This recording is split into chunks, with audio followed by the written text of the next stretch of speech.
Picture the coast of Kenya, the Indian Ocean in front of you, centuries-old trading towns behind you. Now, travel inland. You will find savanna, highlands, the Great Rift Valley, and eventually, a desert.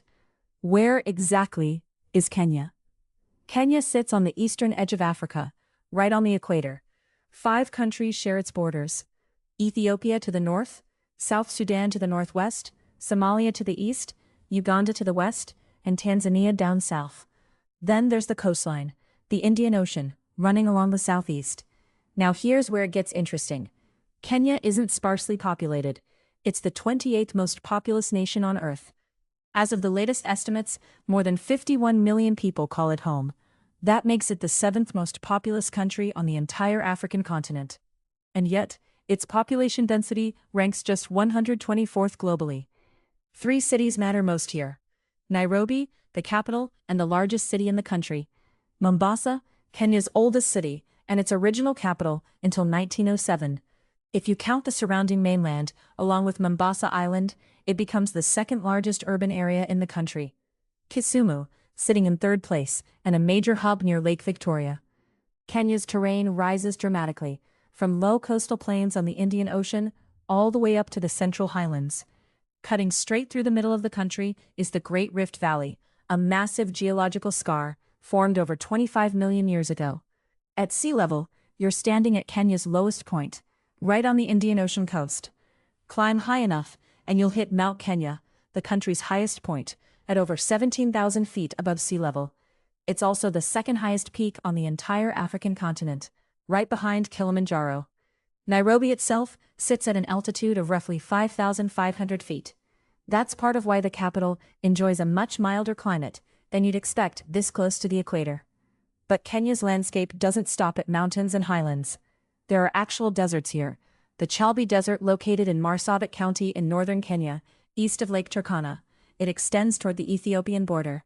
Then we have Nyeri Desert, a prominent semi-arid region, primarily covering a large portion of Kajiado County.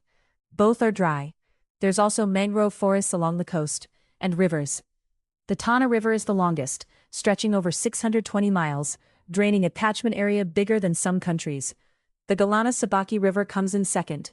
The Nzoia River, fed by Mount Elgon, rounds out the major waterways. One country, deserts, a glacier-topped peak, rainforests and beaches. That's Kenya's geography in a nutshell. Let us now cross over to Kenya's history. Scientists believe humans, Homo sapiens, may have lived in this region for close to 2 million years. That number was debated. Northern Kenya, alongside neighboring Tanzania, is considered by many researchers to be one of the most likely birthplaces of humankind, thanks to ancient human ancestor remains discovered in the Turkana Basin. This is foundational to how scientists understand human origins. Fast forward a few thousand years, and Kenya becomes a crossroads. Traders and travelers from across Africa and the Middle East moved through this region for centuries. That's a big reason Kenya today has such a wide mix of ethnic groups, languages, and cultures.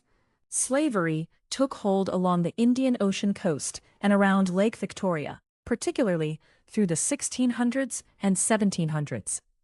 Even after most nations had outlawed the practice by the mid-1800s, thousands of East Africans had already been trafficked into slavery elsewhere. It's a painful part of the story, but an important one to acknowledge. Around the 1st century CE, Swahili trade and culture began to flourish along the coast. By the 10th century, Islam had taken root, and Arabic influence blended into the Swahili Bantu language and culture that still shapes the coast today. Then came the European nations. By the 1400s, the Portuguese had arrived and left their mark. By the 1600s, the Swahili coast had shifted under the control of Omani Arabs. In 1888, the Imperial British East Africa Company entered the picture. From 1888 to 1962, British colonial rule shaped nearly everything about modern Kenya: its infrastructure, its borders, its administration. The country officially became an independent nation on December 12, 1963. Exactly 1 year later, on December 12, 1964, Kenya transitioned from a Commonwealth realm to a republic. Fast forward to the modern day. As of 2020, Kenya ranked as the 3rd largest economy in sub-Saharan Africa. behind only Nigeria and South Africa. Its financial sector is more developed than most of its regional neighbors. The Nairobi Securities Exchange is the fourth largest stock exchange on the entire African continent by market capitalization. Now here's where perspective matters. Based on 2023 estimates, Kenya's GDP, measured by purchasing power parity, is the sixth biggest economy in Africa. In plain terms, Kenya's economy is growing, but average income still lags behind much of the world. But what's driving the growth?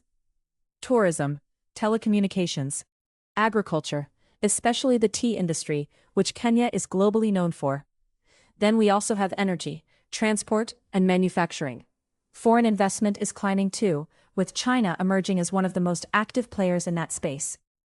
The national currency is the Kenyan shilling, trading at roughly 145 to the US dollar. So while Kenya isn't among the world's wealthiest nations per capita, it's undeniably one of the continent's most important economic engines. We cannot mention Kenya without addressing the people who live there. More than 60 languages are spoken across more than 40 distinct ethnic groups. Most Kenyans speak multiple African languages fluently, not just one. Officially, Swahili is the national language, standing alongside English as an official language of government and business. Based on the most recent estimates, here's how the major ethnic groups break down. The Kikuyu make up roughly 17% of the population, the largest single group. The Luya follow at around 14%. Kalenjin communities represent about 13%. The Luo make up close to 11%. Kamba people account for nearly 10%. Somali communities, concentrated near the eastern border, make up just under 6%. Smaller but significant groups are the Kisi, Mijikenda, and Meru. Each contributes between 4 and 6% of the population. The remaining roughly 14% comes from dozens of other minority ethnic groups. No single group dominates Kenya. It's a genuine mosaic, which is part of why the culture here is so layered and diverse. 5 facts most people don't know about Kenya. 1. Kenya shares borders with 5 countries and contains over 50 national parks and reserves. This is among the highest concentrations of protected wildlife land anywhere on Earth. 2. Because of the ancient human remains discovered here, Kenya is widely regarded as part of the cradle of humankind. 3.